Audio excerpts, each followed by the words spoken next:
for the circle, the number 3. So Archimedes already had some knowledge, right, where what could be the relationship between the circle, right, and the circumference of the circle and the radius or the diameter. He had this tree around. So Archimedes comes up with what we call the most amazing piece of music, which Michael helped me to remember is? I can't right now. 2 pi r.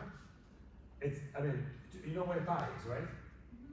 Okay, 2 pi r squared, right? 4 pi r squared, 4/3 pi r cubed. Does it make sense? These numbers, do they make sense to you?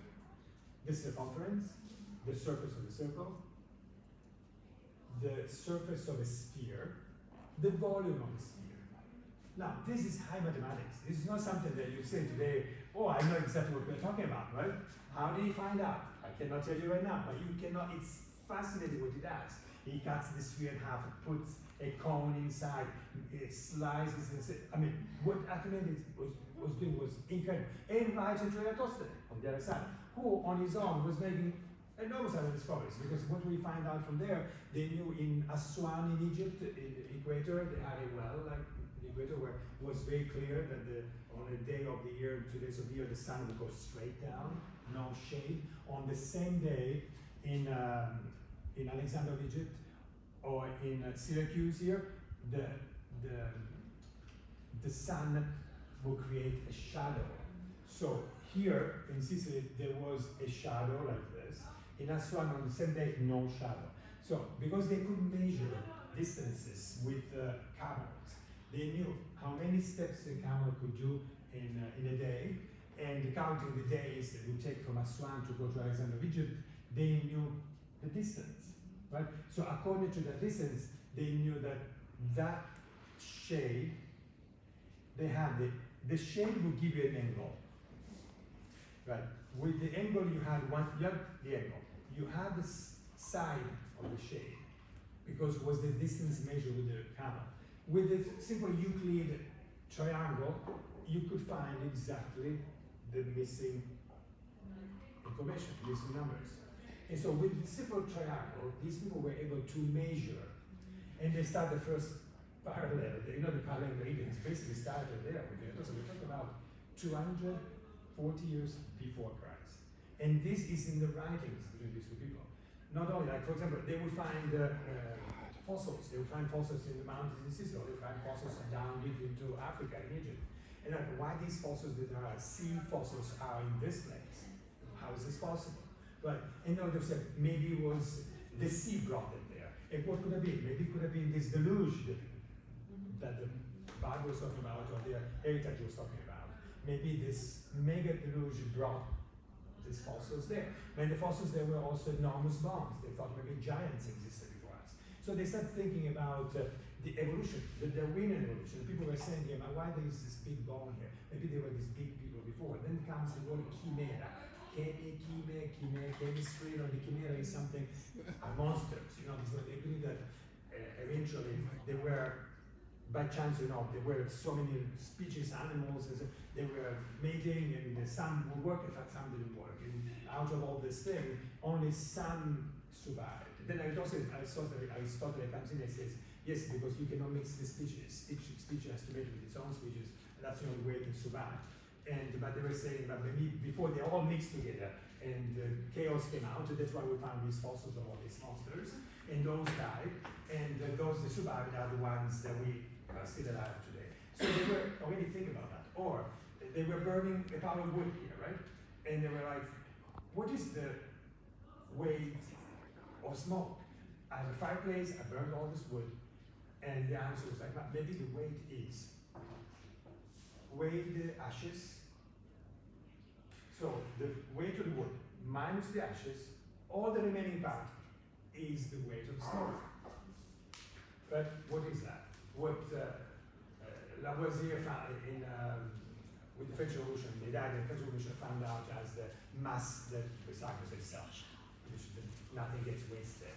Right? So there were so many of these thinking at the time that if you go through the Archimedes, just his books and correspondence, you found how an entire civilization, without having gods, because the gods were outside of life, it was nature, nature, nature.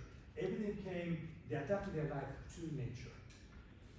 All the civilization changed before because of the Romans, as I said before, and then because of Christianity, Judaism and Christianity changed the direction. So while before life was a circle and was the nature circle, after with Christianity became a direction. Like I always say that the past was worse than the future. Also my life is better. I'm happy to be alive today because the past was less good. And the future will always be better, right? So this is we are Christians where we want or we don't want, because we belong to this thinking, this positive thinking, all things are always going to go better. We have faith in the future, an automatic faith in the future. It's like you are in the bank, your bank account, accruing interest, and you think that's going to always happen. If it's a little bit, if it's only 1% or 0.5%, it's going to come a little bit every day. We think in a better future. We are better people today than we were in the past. I'm a better person today than when I was a teenager. I've learned more things. We believe in natural progress. But now what is happening is that at the time, let's call it this, in this Sicilian time of Archimedes, progress was considered something that you merited, you worked for it, and you discovered these formulas, this relationship with the pi that related to all these things, these common things between these different volumes, and therefore the world. And Archimedes and Aristarco. Archimedes writes down that Aristarco, before him, had said that maybe the sun is the center, the sun is not moving around us, but the sun is still, and we are going around it. This was stated before Archimedes. Archimedes writes about Aristarcho's theory, that the sun may actually be the center. All this knowledge, we don't know that it exists already, right?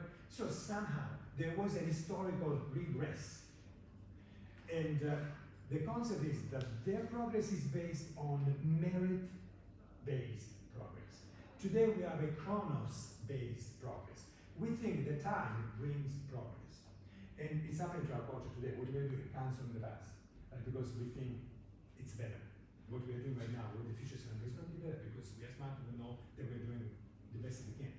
But there's a major risk with the chrono progress, that we might actually promote to progress what is a regress, but we are not aware because we just take it chronologically must be a progress. Right? So reading Archimedes, really contemporary, today I'm having doubts because I'm like, is this real progress? Did I progress today, actually? That's why I'm fascinated by these centuries before Christ, because there was something in their circle connected to nature that is totally different than what's happening now, which is a spiral with an infinite direction. That's where we see a progress. And at the time, instead, music was a spiral, because all the numbers I told you before about tuning music, to tune our music, they had to be spiral. You could never really play an orchestra at the time, because the sounds, a piano could not exist, an absolute could not exist, because the sounds were all different. So the door from here was different from the door into octaves after, because mathematically they were like 34, 68 of difference. There were numbers that just couldn't match. And you had to, each town has its own tuning, its orchestra would put together its own sound. So the sounds before 1740s, but 50 is a big number, but I say 1730s, when you did the well tempo clavier, the sounds before that are something else, the sounds after that are something else. So the music before Bach, harpsichord, or the piano with Mathoni or Cristofori, that music is, after that, is a circle. Because they divided the octave in 12 equal parts. So mathematically, they divided in a circle. Music before that was a spiral. Instead, the philosophy before that was a circle nature, and Christianity instead is a spiral. If you think, in fact, of hell or paradise as well, they showed us as a spiral. But so these mega concepts are what create different eyes of the people that lived here before Christ. It's a world lenses the star different than what we think today. Eventually Aristotle comes in and says, okay, they knew about gravity. They knew that this thing, if I was to drop the stone, it was going to come to the floor. So something is pulling to the ground, right? And then they're saying, they're wondering, why is the moon not falling? Just because you ask why the moon is not falling, that's an interesting thing. Then Aristotle says, no, the spheres are light. I mean, those are the perfect, the stars, planets at the time were something planets or stars, those are light and don't move. That's the universe that doesn't move still. And instead, the moon, there were different theories about what would be. But there were questions at the time. As I said, we should find out why this moon is not falling, because it's not like the stars, it's close to us, it seems to have a weight. This, even Archimedes wrote down, measured what for him was the volume of Earth, round, why round? Because Vitruvius, this is interesting, because Vitruvius mentions Archimedes, says Archimedes is contradictory. He's talking about water, and he's saying that the water is round, that the sea is round, but then he's talking about water as straight when he's doing some calculation for his parabola counting for building ships and so forth. He considered water flat. But the contradiction was Archimedes saying, I consider now flat a piece of water because I'm working on small sizes. But if I have to consider a big size, water is round. Why water is round? Because if I go from Sicily to Egypt, I see, before I see the top of the library of Alexander, and then I see the beach. So I'm landing, right, and with the boat, and I see the top first, and then I see down here. So it's round. There is no doubt it's round. Now, if the water is round, is it late, guys? Michael is telling me to stop. It's getting late. Right? What time is it? 40 minutes past 2. 2:50? 2:15, yes. 2:15, okay. No, but you can go. Huh? It's very interesting. Yeah, We stop now. We'll stop right now. There was a massage starting. I don't know if she went. Yeah, she went okay. So let me close this. So I was saying, okay, so the water. So the water is round, and if the water is round, and when you take a bath, the water fills every empty space around you. That means if the water is round, that the water fills every space. So it must be a sphere. But then Earth is not round. There are mountains, there's all these things. So they knew that the sea were round. But what about Earth? Was it round? So they were studying the tides. And Aristotle was even risky to die with studying tides. They would go down to India. You know the sound of that sound originated from the meeting of the tip of the India, or the Indian Sea. The two seas meeting there, they create the waves filled with sound. Because of this feel the sound. Apparently they say that the sound comes from there. They were measuring the tides there. They were measuring the tides on the other side of Spain, the Atlantic tides, the Mediterranean tides, all different tides. They are different times, they have different heights, so we're saying these are different seas. So land is blocking the seas, are these seas blocked to each other? So, I mean, their thinking, their knowledge was beyond what we know today. An average student in school today, you tell them these things, they have no clue. You know, there's no way Earth is right. Not only that, there was another hypothesis that for Earth, if now the mountains are totally off place, they're not part of this sphere, maybe Earth was all liquid first. And then some of these liquids solidified to create Earth. Right? We know today that that's the truth, right? But these people knew 300 years, 200 years before Christ. And they were putting writing in their conversation, they were talking about this thing. That's what is mind-blowing. And I'm telling you, of course, nothing what Archimedes did. Eventually, the number, the pi, Archimedes found out what? In the circle, right? It transforms the area of the circle in so many triangles, 98 triangles, to find the surface of each triangle. The more the triangles, the more close to perfection, but close to it, infinitely close to the number. That comes the pi, the infinite number, 3, 1, 4, blah, blah, blah, blah. Then eventually we go to the 1800 where a German, a Baron von Kullen,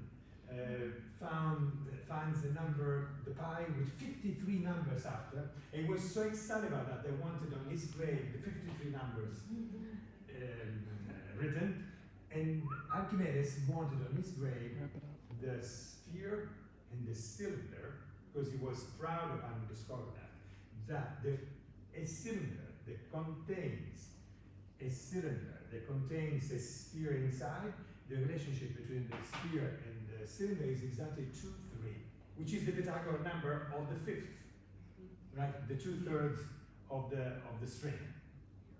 So he actually wanted in his grave to have that symbol. He was killed by the Romans.